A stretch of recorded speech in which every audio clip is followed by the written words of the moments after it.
Imagine waking up in a small steel room with no idea what time it is. There is a curtain pulled across the bunk, so no light. There is a low hum through the bulkhead, a process plant that has never once stopped running. And underneath all of it, underneath the steel and the mooring lines, there is 8,000 feet of black water, and the nearest dry land is 200 miles away. 2 decks above you, a drill floor is working. Most people assume nobody actually sleeps properly out there. 12-hour shifts, machinery running around the clock, a structure floating over 1.5 miles of open ocean, and yet crews on installations like Shell's Perdido sleep through it night after night for a full 2-week hitch. How they manage that is exactly what we are going to find out today. Hi, my name is Jack, and this is Life at Sea, the channel where we go inside the lives of the people who live and work out on the water. To understand how anyone sleeps out here, you first have to understand what kind of installation we are actually talking about. We are not talking about a small fixed platform sitting an hour off the beach, the kind a supply boat can reach before lunch. We are talking about deep water installations in the far western Gulf, or out on the outer edge of a continental shelf. Places where the crew arrives by heavy helicopter because nothing else can make the distance in useful time. Places where 150 to 200 people live on top of a working industrial plant that never shuts down, and where the nearest hospital is a long flight away over open water. What it actually feels like to try and sleep on a working rig. Let us start with the fact that you arrive tired. Crew change on a deep water installation is done by helicopter, and the workhorse of that world is the Sikorsky S-92. There are around 290 of them in service globally, and roughly 2/3 of those support offshore oil and gas. Operators like Bristow and CHC Helicopter fly them 150 to 200 nautical miles offshore in a single hop.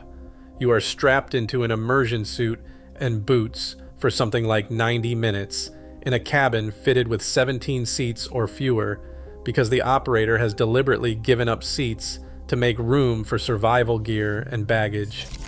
Aberdeen alone has historically handled around 500,000 offshore helicopter passengers a year. By the time your boots hit the helideck, you have already had a long day, and your first shift may well start in a few hours. Then there is the place itself. A rig is 3 things bolted onto the same structure. It is a chemical plant, it is a drilling operation, and it is a hotel. The first 2 of those run continuously, which means the third one has to function inside a permanent industrial environment. Cranes work, pumps run, compressors run. You can get a sense of how seriously the industry takes this from the standards. The NORSO KS 002 standard, which governs installations on the Norwegian continental shelf, sets a limit of 60 decibels in sleeping quarters. The International Maritime Organization applies that same 60 decibel figure to accommodation spaces on floating production vessels, and the measurements are a flag state survey requirement, so it is not advisory. Compare that with the first action level for workplace noise set by the Health and Safety Executive, which is 80 decibels, or the onshore permissible exposure limit of 90 decibels set by the Occupational Safety and Health Administration. The sleeping quarters on a rig are held to a much tighter number than the workplace around them, and there is a reason for that. Then there is the shift, 12 hours, typically 6 to 6, every single day of the hitch. No weekends, no half days, no lie-ins. Every shift is topped and tailed with a handover briefing, because the crew coming on needs to know exactly what the crew going off has left them. On the rotation itself, 14 days on and 14 days off is the common pattern in the North Sea and the Gulf. Norwegian operations commonly run 2 weeks on and 4 weeks off under local labor legislation. In the British sector, 3 weeks on and 3 weeks off became widespread after 2014. And then, on a floater, there is the motion. The seakeeping research is consistent on this point. Motion sickness correlates strongly with vertical acceleration, which is heave, the up and down, not the roll people expect, the up and down. Put all of that together and you get an environment the academic literature has described, without much hedging, as among the harshest and most stressful working environments in the world. Any rig hand who has done a full hitch will tell you that the first 2 nights are the worst ones, and yet by night 3 or 4, most people are sleeping. Honestly, the way that gets engineered is more interesting than most people would guess. The accommodation module and why it sits exactly where it sits. The living quarters on an offshore installation are not just rooms, they are a dedicated structure, usually called the accommodation module. On Perdido, it is one of 3 topside modules, sitting alongside the processing equipment and the drilling rig itself. It is insulated, it is sealed, it is built to a 60 fire rating standards, and critically, it is sited deliberately away from the process area and away from the flare. There is a reason it is built like a fortress, and the reason is Piper Alpha. On the 6th of July, 1988, 120 miles northeast of Aberdeen, 167 men died on a platform where the crew had been trained to muster in the accommodation block and wait for rescue. Lord Cullen's inquiry, reported in 1990 with 106 recommendations, and the offshore installation safety case regulations came into force in 1992, requiring a temporary safe refuge on every installation, which should normally be the accommodation. So the quiet in your cabin is a byproduct. The module is thick and sealed and sited far from the noisy end of the rig because it has to survive things far worse than noise. Most veteran installation managers will tell you plainly that the accommodation is the one part of a rig you never compromise on. The hull underneath the bed. Here is something a lot of people do not realize. 2 crews doing identical jobs 200 miles offshore can have completely different sleeping experiences, and the difference is not the mattress. It is what the building is standing on. Hibernia, about 196 miles east of Newfoundland, is a gravity-based structure of 496,040 tons sitting on the seabed in around 260 feet of water. It does not move. Sleep on Hibernia and you are effectively sleeping on the ocean floor. Perdido is a different animal. It is a 555-foot cylindrical spar held in place by 9 polyester mooring lines in 8,000 feet of water.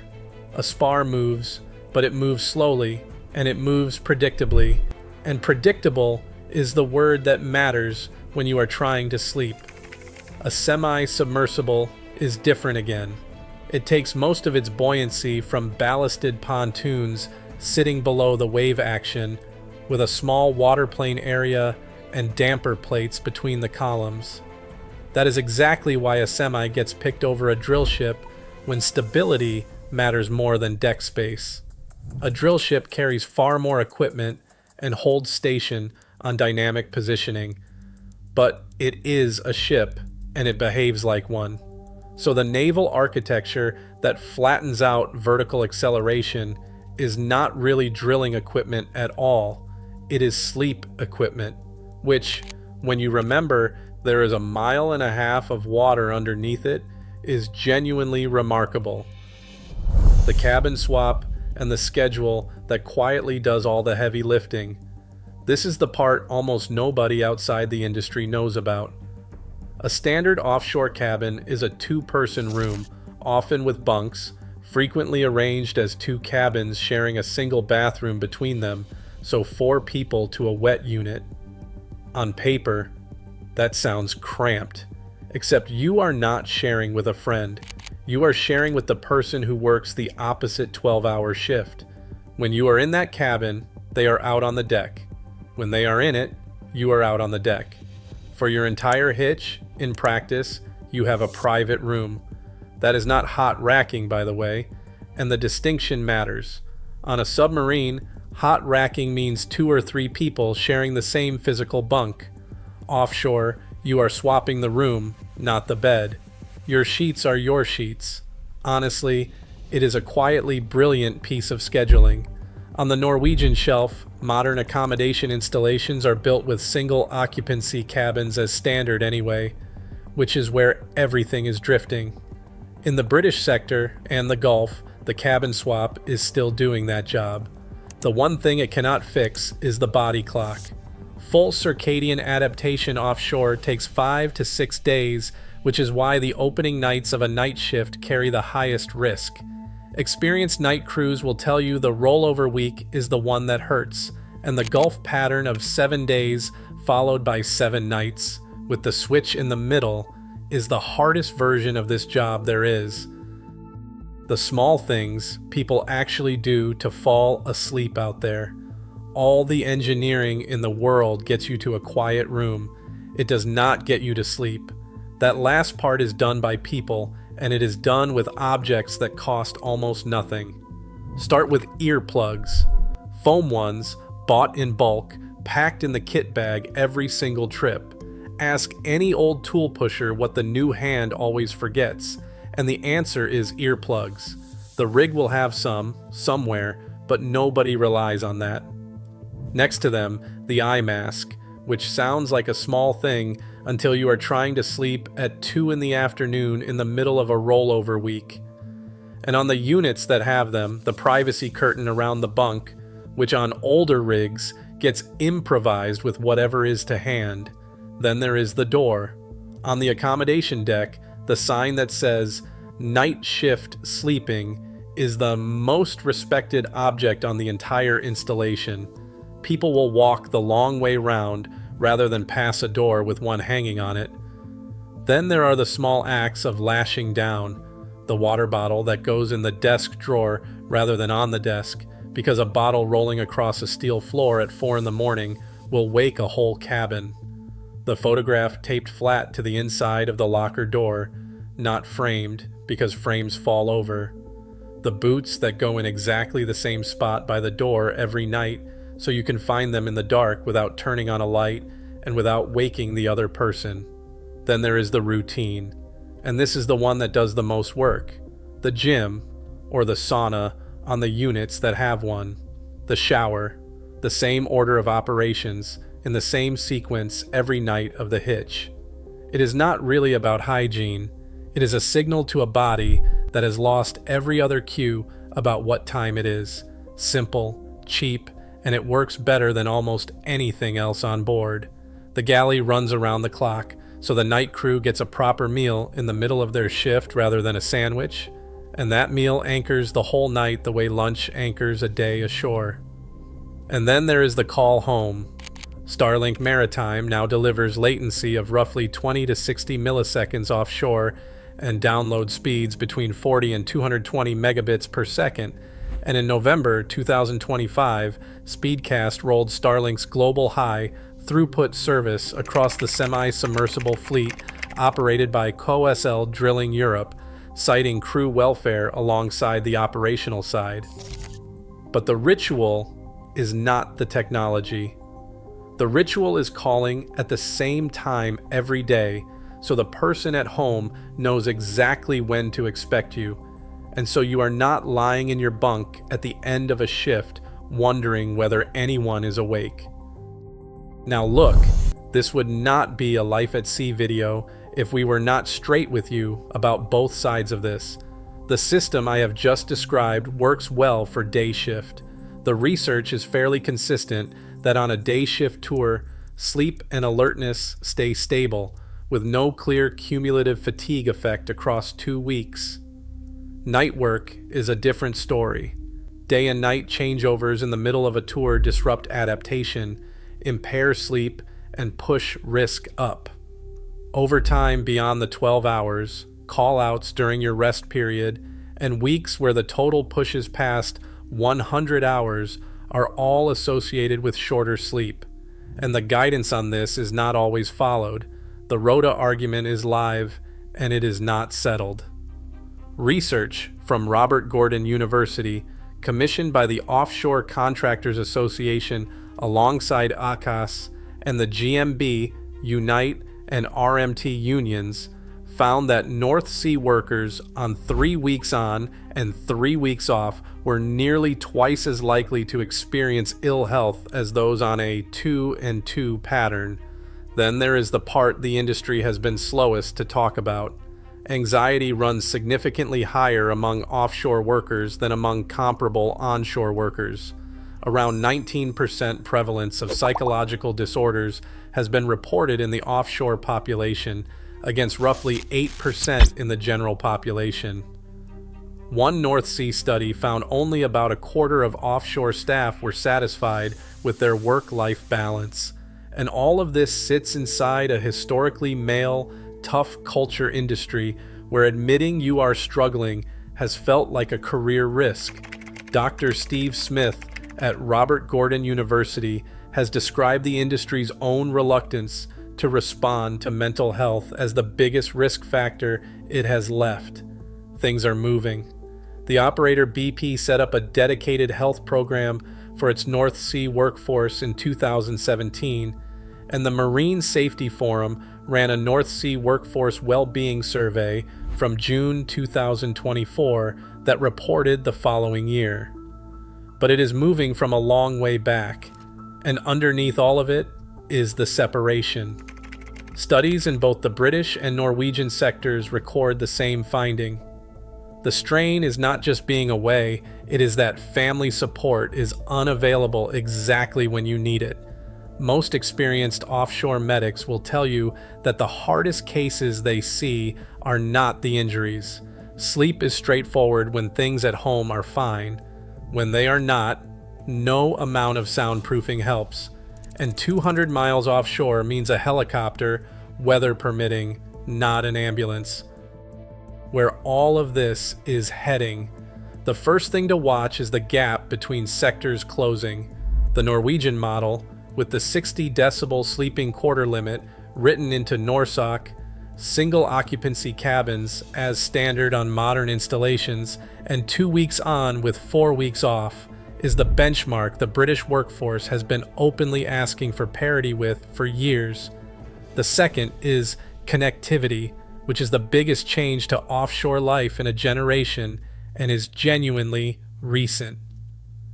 Gigabit-capable satellite is now being fitted across drilling fleets with crew welfare named in the business case rather than tacked on at the end.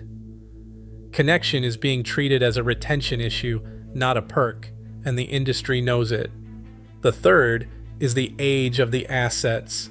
There are roughly 12,000 oil and gas platforms worldwide, typically designed for around 25 years of life, and a great many of them have reached or passed that mark. The accommodation on a 1990s installation and the accommodation on something built last year are not the same conversation, and a lot of the industry is still living in the former. And the fourth is that fatigue science is finally working its way into the safety case. The health and safety executive has been scoping shared research on optimizing offshore working patterns, acknowledging openly that rota variation on the British shelf is now wider than it has ever been, and that the effect of longer tours has barely been studied. Researchers are pushing for movement tracking and biological markers rather than questionnaires, for the simple reason that people are unreliable narrators of their own tiredness. So here is what it comes down to. The reason a person sleeps soundly 200 miles from the nearest land is not toughness, and it is not that they have simply got used to it. It is a stack of deliberate decisions, some of them worth hundreds of millions of dollars, and some of them worth about $4 a packet. The module sighted away from the flare, the hull chosen to flatten out the heave, a number in a standards document that says 60 decibels and means it, and a cabin mate you will share a room with for 2 weeks and barely ever see. The question was never really whether anyone could sleep out there. It was how much engineering and how much quiet, unglamorous discipline it takes to make an industrial plant in the middle of an ocean feel for 8 hours like an ordinary dark room. If you enjoyed this video, make sure you subscribe to Life at Sea for a lot more content just like this. And if you have worked a hitch offshore, flown out on a crew change, or you know someone who has spent half their working life 200 miles from a coastline, drop it in the comments below. I would genuinely love to hear it. Thanks for watching.